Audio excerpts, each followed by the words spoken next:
n'y a aucune autre place qui soit assez belle pour t'accueillir. Il n'y a aucune autre place qui soit assez glorieuse pour te recevoir. Alors viens prendre la place du roi dans ma vie. Viens prendre la place du roi dans mon église. Viens prendre la place du roi dans ce service. Oui Seigneur, nous t'invitons à prendre la première place ce matin. Parce que tu es l'alpha et l'oméga. Le commencement et la fin de toutes choses Seigneur. Avant toi, point de Dieu. En même temps que toi, point d'autre Dieu. Et il n'y a même pas d'après toi. Oui Seigneur, ce matin, l'armée des vainqueurs élève des cris de louange Seigneur. Pour te préparer un trône.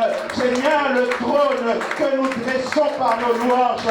Viens t'installer, viens t'asseoir, viens établir ton trône éternel au milieu de nous. Viens établir ta seigneurie au milieu de nous. Viens régner au milieu de nous, Seigneur. Nous avons besoin de toi. Et parce que tu sièges, Seigneur, tu vas établir de grandes choses dans nos vies. Bien-aimé, la Bible déclare que Dieu siège. Dieu siège. Dieu siège. Dieu siège au milieu des louanges de son peuple. J'ai toujours dit, quand une autorité siège, ce n'est pas pour s'asseoir et rien faire. Quand une autorité siège, c'est pour prendre des décrets. Quand une autorité siège, c'est pour rendre des jugements. Quand une autorité siège, c'est pour te déclarer vainqueur. Alors je sais, parce que tu as invité Dieu à siéger. Je vois Dieu juger tes ennemis ce matin. Je vois Dieu juger ta maladie ce matin. Je vois Dieu juger tes problèmes ce matin. Je vois Dieu arrêter des décrets. Bien-aimé, il y a un décret que Dieu a arrêté pour toi. C'est que tu es déclaré plus que vainqueur. Je disais, tu es déclaré comme détenteur du plein pouvoir. Non pas par ta force, non pas par ton mérite, mais parce que lui, il l'a fait à ta place, bien-aimé. Nous ne sommes pas justes parce que nous étions justes. Nous sommes justes parce que Christ s'est fait justice pour nous. Et comme Christ s'est fait justice, tout ce qui est contraire à la parole de Dieu, je vois Dieu ce matin, pas tout à l'heure, mais maintenant, décréter sa fin au nom de Jésus-Christ. Alors si tu es d'accord avec moi, acclame le Seigneur.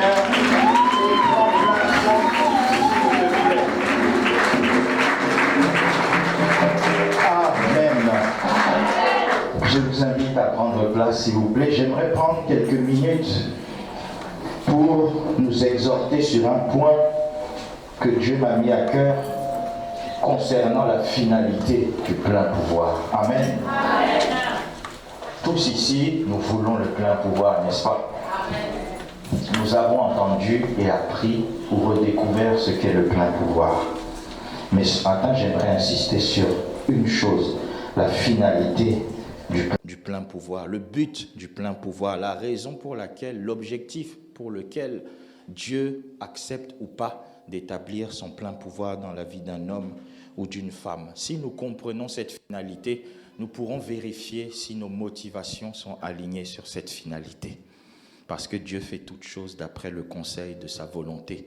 Dieu ne nous donnera pas le plein pouvoir pour nous faire plaisir, mais Dieu nous donnera le plein pouvoir pour que nous puissions faire quelque chose en rapport avec cette finalité. Luc chapitre 14, versets 16 à 19. Le « il » ici parle de Jésus-Christ. Amen. Il se rendit à Nazareth où il avait été élevé. Et, selon sa coutume, il entra dans la synagogue le jour du sabbat. Il se leva pour faire la lecture et on lui remit le livre du prophète Ésaïe. L'ayant déroulé, il trouva l'endroit où il était écrit « L'Esprit du Seigneur est sur moi parce qu'il m'a oint pour annoncer une bonne nouvelle aux pauvres. Il m'a envoyé pour guérir ceux qui ont le cœur brisé, pour proclamer aux captifs la délivrance et aux aveugles le recouvrement de la vue, pour renvoyer libres les opprimés, pour publier une année de grâce du Seigneur. » C'est pourquoi je peux déjà affirmer que pour toi, je ne sais pas pour ton voisin, mais pour toi et pour moi, 2020 est une année de grâce au nom de Jésus-Christ. Je disais 2020 est une année de grâce au nom de Jésus-Christ. Ici, Jésus, le roi des rois, le Seigneur des seigneurs, nous annonce pourquoi il détient le plein pouvoir. Jésus n'a pas dit « j'ai le plein pouvoir pour frimer ». J'ai le plein pouvoir pour acheter des Mercedes. j'ai le plein pouvoir pour que vous puissiez me sentir que je suis quelqu'un. Non, j'ai le plein pouvoir pour. Et voici le pour. Il dit, premièrement, pour annoncer une bonne nouvelle aux pauvres. Amen. Quand Dieu t'investit de son plein pouvoir, c'est pour que tu puisses annoncer de bonnes nouvelles aux pauvres. C'est pourquoi je sais ton village va retrouver l'eau courante au nom de Jésus-Christ. Oh, il y a quelqu'un qui ne me comprend pas. Je disais dans ton village, quel que soit son niveau de recul, les enfants seront scolarisés à 100% au nom de Jésus-Christ. Parce que tu es porteur d'une onction fraîche pour annoncer de bonnes nouvelles aux pauvres. Je vois une marmite qui va bouillir à nouveau dans une famille à cause de toi au nom de Jésus-Christ. Annoncer une bonne nouvelle aux pauvres. Tous les pauvres à côté de toi seront heureux maintenant au nom de Jésus-Christ. À cause de toi, cette parole qui dit que le pauvre dit je suis riche s'accomplira au nom de Jésus-Christ. Au milieu de toi, à travers le dépôt du plein pouvoir, Dieu va rendre les pauvres riches au nom de Jésus-Christ. Il m'a oint ensuite. Pourquoi? Pour guérir ceux qui ont le cœur brisé. Oh là là. Bien-aimé, en fait, Jésus veut faire la continuité de son ministère à travers toi. Amen. J'ai toujours dit, Jésus a dit, il vous est avantageux que je m'en aille. Les disciples étaient apeurés, inquiets. Imagine, tu marches avec Jésus. Quand tu traverses, tu marches sur l'eau et que tu veux couler, il te saisit par la main. Quand tu as faim, que vous voulez nourrir 5000 personnes, il rend seulement grâce et vous mangez à votre faim. Et il reste même 12 paniers la première fois et 7 paniers la deuxième fois. Quand vous êtes malade, il suffit de l'invoquer et la guérison est instantanée.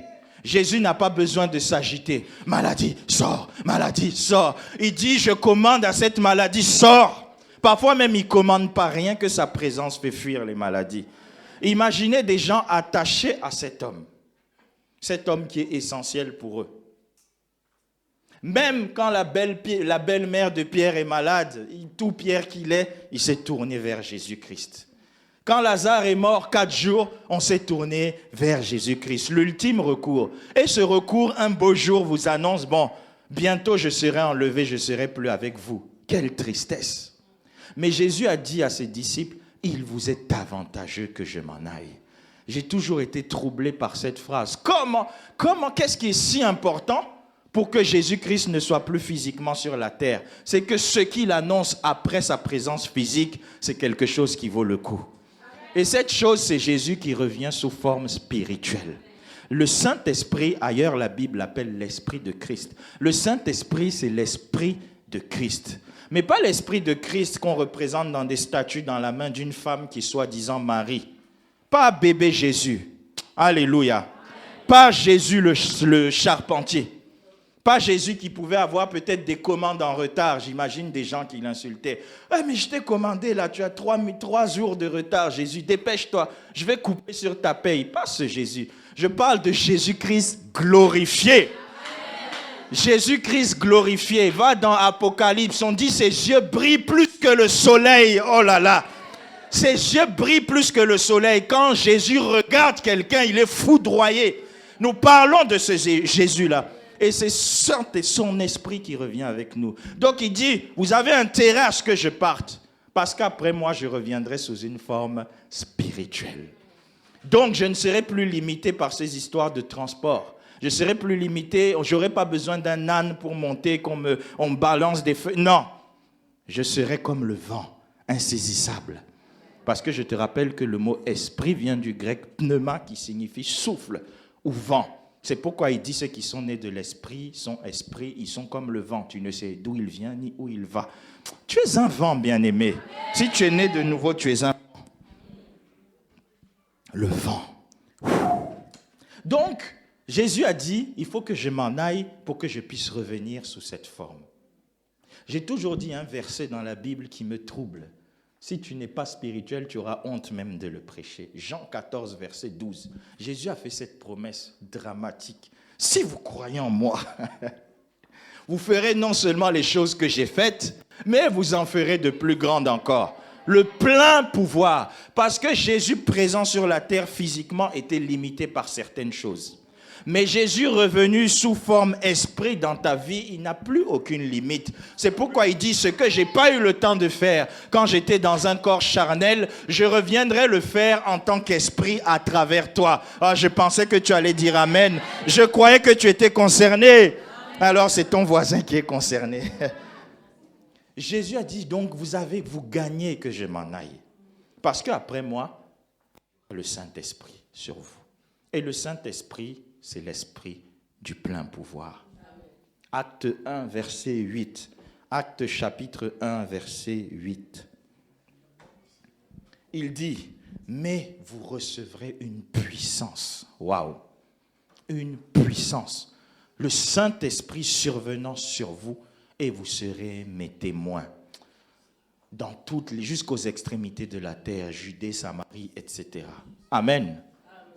Donc, quand tu es réellement baptisé du Saint-Esprit dans sa dimension esprit de plein pouvoir, parce que ce que nous recevons est fruit de la révélation que nous avons. Certains connaissent le Saint-Esprit comme seulement l'esprit de guérison. Ils vont expérimenter. D'autres le connaissent comme l'esprit de sagesse, etc. Mais est-ce que tu connais le Saint-Esprit dans cette dimension esprit du plein pouvoir? Quand on dit esprit de Dieu, donc Dieu s'appelle El Shaddai, le Dieu tout-puissant. Le Dieu capable de tout, le Dieu incapable de rien. Je disais, notre Dieu est incapable de rien. Il n'y a rien que Dieu ne puisse faire. Il n'y a rien qui puisse arrêter Dieu. Donc, quand nous recevons réellement le Saint-Esprit avec cette révélation, l'esprit du plein pouvoir, c'est là que nous sommes rendus capables de devenir des témoins de Christ. Nous ne parlons pas des témoignages, mon frère, ma soeur, Jésus t'aime. Les gens sont fatigués d'écouter que Jésus les aime. Vous savez, il y a certaines personnes, ce n'est pas ton Jésus t'aime qui les emmènera à accepter Jésus. Il faudra qu'un jour tu ailles à la morgue, tu touches un malade. Tu n'auras même pas besoin de dire Jésus t'aime. Tu dis au nom de Jésus, réveille-toi. Si ça fonctionne, crois-moi, tu n'auras pas besoin de prêcher. Quelqu'un ne m'a pas compris. La finalité du plein pouvoir, c'est pour poursuivre l'œuvre de Jésus. Or, Jésus a ressuscité des morts, n'est-ce pas? Ce n'est pas grave si tu ne crois pas pour l'instant, mais je prie. Dieu nous emmène à ce niveau de foi, à ce niveau de révélation, à ce niveau de compréhension que le plein pouvoir est possible. Hier, nous avons tous salué. Oui, il y avait un grand homme de Dieu, Renard Bonquet. Il est parti, ô Seigneur, ô Seigneur. Mais si la Bible a dit Élie était un homme de la même nature que toi et moi, Renard Bonquet était un homme de la même nature que toi et moi. Mais simplement, nous n'avons pas la même révélation. Pourquoi j'ai aimé hier, il y a un de mes amis qui m'a envoyé une sorte d'image. J'ai aimé sa prière à la fin. Il a dit, oui, oh, un grand homme s'en est allé, il a achevé sa course. Mais j'ai aimé à la fin, il m'a dit, mon frère, moi je prie que son manteau soit relâché sur l'église. Ça, c'est un homme de révélation qui peut prier comme ça. Il a été puisé dans la parole de Dieu. Il a vu un jour, il y a un homme de Dieu dangereux qui s'en est allé, mais son manteau est retombé. Quelqu'un. C'est pourquoi je sais qu'il y a quelqu'un dans cette salle. Je ne sais pas qui c'est, mais il y a quelqu'un, un homme, une femme dans cette salle. Dieu va t'utiliser plus que Renard Bonquet au nom de Jésus-Christ. Le plein pouvoir. Le plein pouvoir. Parce que lui, il n'a pas eu le temps de faire tout ce que Jésus voulait faire. Parce que Jésus veut faire avec 1 milliard, 7, on est combien? On est 7 milliards. Jésus voudrait faire avec chacun des 7 milliards. C'est pourquoi je sais qu'il y a quelque chose sur ta vie que Dieu veut accomplir par toi. Donc le Saint-Esprit, c'est pour témoigner Christ, mais pas par la bouche, par la démonstration de la puissance. Pour que là où les gens sont entêtés, à cause de ce que Jésus fait à travers toi, ils soient convaincus. Surtout les gens trop intellectuels. Tu ne peux pas leur expliquer, mon frère, Jésus t'aime. Il est Père, Fils, Saint-Esprit. Oh, attends, comment ça? 3 en 1? Non. Vous allez rentrer dans des débats stériles. Mais si Dieu t'utilise et tu fais une chose, ou Dieu plutôt fait une chose à travers toi, les discours seront inutiles. Donc la finalité du plein pouvoir, c'est ça. C'est que Dieu puisse nous utiliser au point qu'il n'a pas besoin de parler. Ses œuvres vont parler pour lui. C'est ça le plein pouvoir. Ce n'est pas, oh non Seigneur, donne-moi les moyens d'acheter une Mercedes. Une Mercedes va sauver qui? Seigneur, utilise-moi pour que je rétablisse la prospérité économique en France au nom de Jésus-Christ. Vous savez, c'est parce qu'il n'y a pas eu assez d'hommes de plein pouvoir que nous avons subi les effets de la grève. Il y avait un homme, une femme de plein pouvoir qui pouvaient arrêter en un instant toutes ces histoires. Toutes ces histoires par la démonstration de la puissance. Et comment il s'appelle? Joseph dans la Bible. La terre entière dépendait de lui à une période donnée. Lorsqu'il a interprété le songe que Pharaon l'a élevé, Joseph était élevé. C'est lui qui a fait en sorte que le monde ne tombe pas dans la crise. Je t'informe que le Dieu de Joseph, c'est aussi ton Dieu. Oh, je disais, le Dieu de Joseph, c'est aussi ton Dieu. Le Dieu d'Élie qui fait descendre le feu sur la terre, c'est aussi ton Dieu. Mais nous avons besoin de le connaître comme le Dieu du plein pouvoir. Je sais même là, au moment où je parle, il y en a qui disent, ah, ça c'est des histoires. Ils se disent, bon, tu ne crois pas, c'est ça le problème. C'est ça le problème. C'est pourquoi Christ a bien précisé, il n'a pas dit si vous jeûnez beaucoup, si vous priez beaucoup, il a dit si vous croyez en moi. Donc, si vous croyez en moi, parce qu'il sait qu'à cause des circonstances de la vie, nous ne croyons pas assez. Si on devait faire un sondage sincère ici, combien croient réellement au Dieu du plein pouvoir? Pas des gens qui vont lever la main et dire, mais sincèrement, si Dieu pouvait dévoiler nos cœurs, les mettre comme ça sur un écran, on va se rendre compte qu'on sera peut-être 2%. Mais je prie que tu sois dans ces 2% au nom de Jésus-Christ. Le plein pouvoir pour être donc témoin de Christ. Nous revenons dans Luc 4. Donc, guérir ceux qui ont le cœur brisé, proclamer aux captifs la délivrance. Amen. Ça veut dire que même le mandat de notre Église, libérer les captifs, ce n'est possible que par le plein pouvoir. Nous n'atteindrons pas ce mandat si nous n'élevons pas notre foi, notre pensée, notre compréhension à ce niveau du plein pouvoir. Comme nous l'avions vu, je crois, vendredi, croire, voir, proclamer, avoir sa pensée chargée du plein pouvoir. Nous devons arriver à ce niveau-là. Ce n'est pas grave si là tu as l'impression que c'est des discours. Mais si tu as l'impression que c'est des discours, commence à prier. Seigneur, aide-moi à élever ma foi à ce niveau. Aide-moi à élever ma foi à ce niveau. Donne-moi la compréhension, Seigneur. Je ne sais pas pour toi, mais moi je suis révolté. Jésus a dit, c'est une promesse claire, il n'y a même pas de souci d'interprétation. Il y a des passages de la Bible, c'est compliqué. Il faut croiser les versions pour à peu près comprendre. C'est très clair, Jean 14, verset 12. Si vous croyez en moi, c'est très simple. Donc, moi, j'arrive à la conclusion que nous ne croyons pas assez en lui. À moins que tu me dises que toi, tu fais déjà, je ne demande même pas plus d'abord, comme Jésus. À moins, mais je sais que tu ne fais pas comme Jésus pour l'instant. Sinon, je te dis, cette histoire de grève était clôturée depuis longtemps.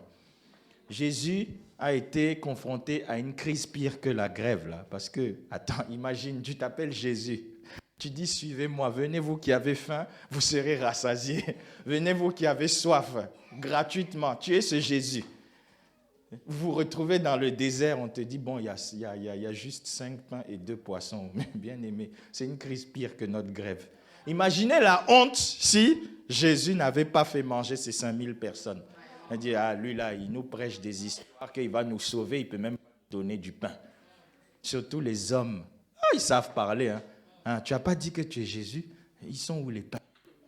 Ils sont où les poissons? Peut-être c'est aujourd'hui pour toi pareil dans ta vie. Tes cousins, tes frères, tes sœurs se moquent de toi. Toi là, tu nous fatigues avec ton histoire d'église, on ne voit rien. Bien aimé, ma prière à partir de maintenant qu'on commence à voir au nom de Jésus. Mais la première condition pour accéder à ce niveau, c'est d'être révolté. D'être révolté. Je parle de la révolte comme notre ami ou notre frère, notre père, comment il s'appelle déjà? Jacob.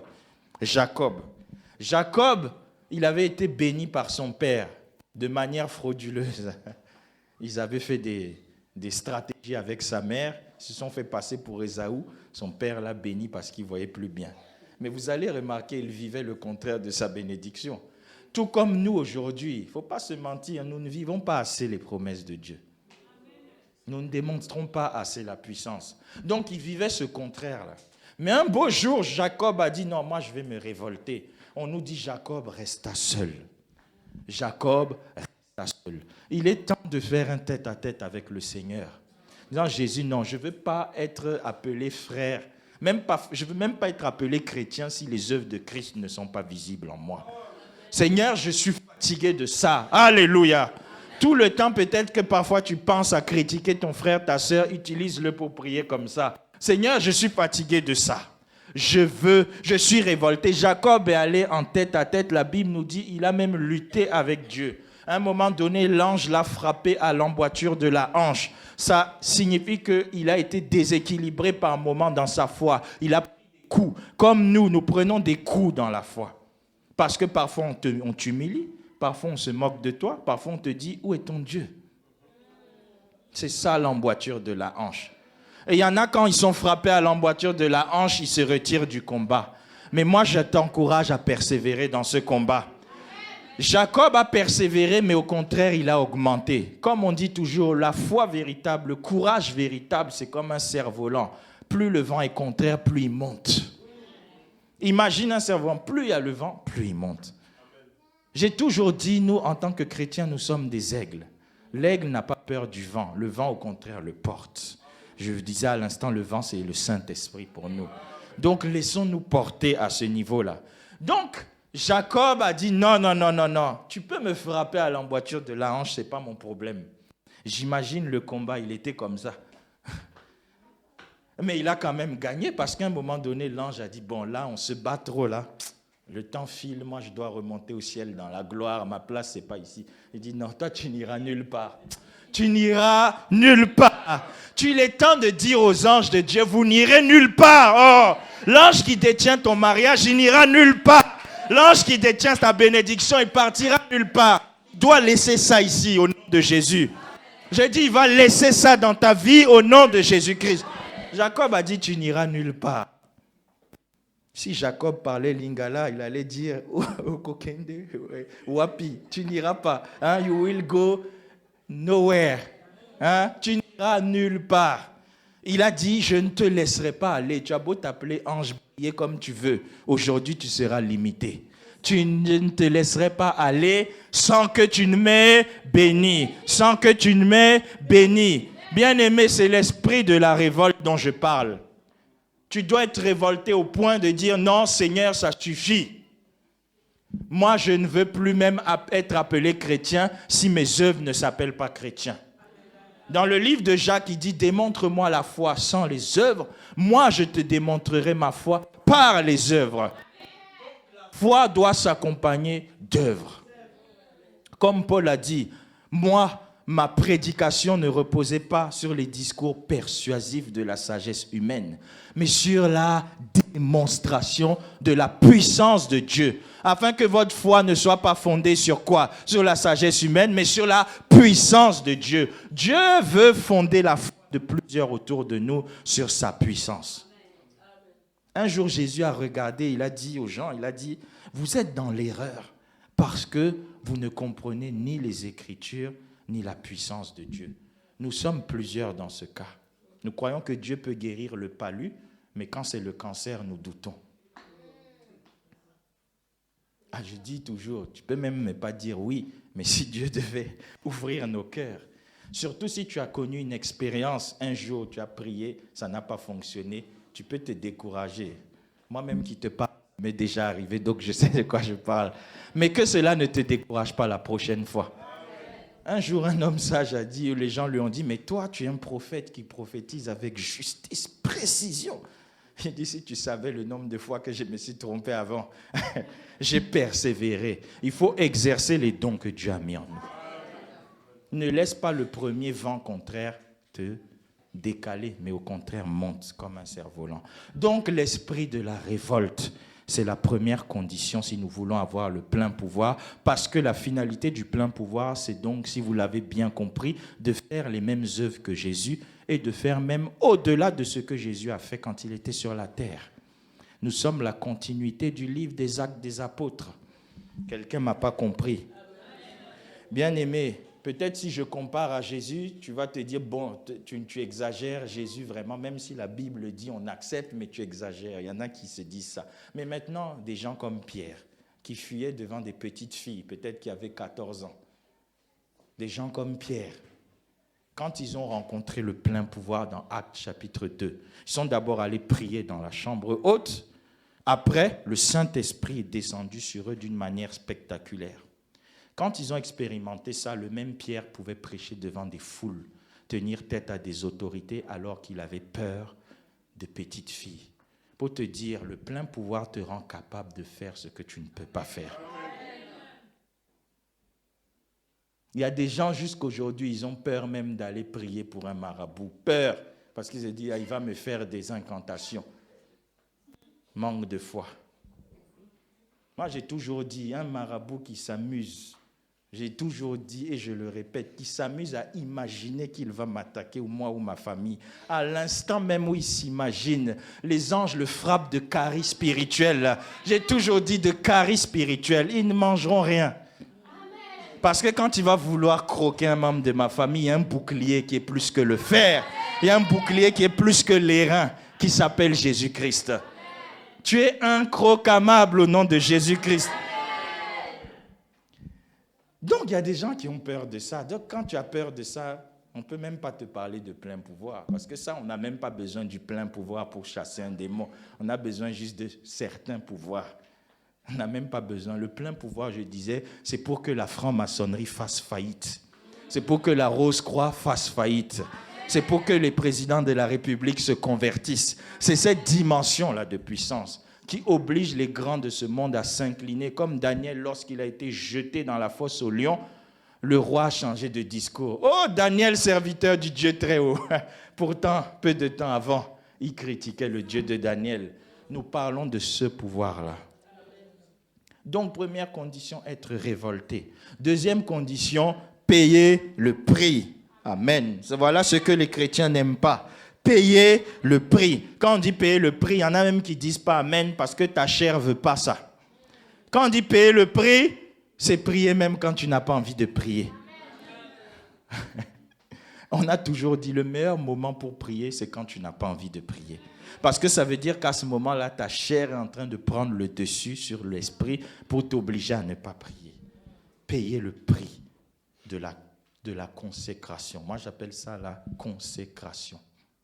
Vous allez remarquer un point commun entre les hommes que Dieu a utilisés de manière extraordinaire dans la Bible. C'était des gens consacrés. Joseph, consacré. Amen. Amen. Jacob, devenu Israël, consacré. Jésus-Christ, n'en parlons même pas. Lui, il n'est même pas seulement consacré, il est le fruit de la conception du Saint-Esprit. Mais laisse-moi attirer ton attention sur un point. Une fois que tu es né de nouveau, toi aussi, tu es le fruit de la conception du Saint-Esprit. La Bible dit bien que ce qui est né de l'Esprit est esprit. Donc, tu es né de l'Esprit. Donc, tu as été conçu par l'Esprit. Ça ne te rappelle pas la conception de Jésus-Christ? Alléluia. Donc, payons le prix de la prière. Payons le prix de la consécration au sens large. Ça veut dire aussi méditons la parole de Dieu. Quand on dit méditer, ce n'est pas seulement lire. Mais par exemple, quand tu viens dans Jean 14, verset 12, que je répète depuis tout à l'heure, que tu lis cette phrase et que tu te rends compte que tu ne l'expérimentes pas encore, tu commences à dire, Seigneur, pourquoi? Amen.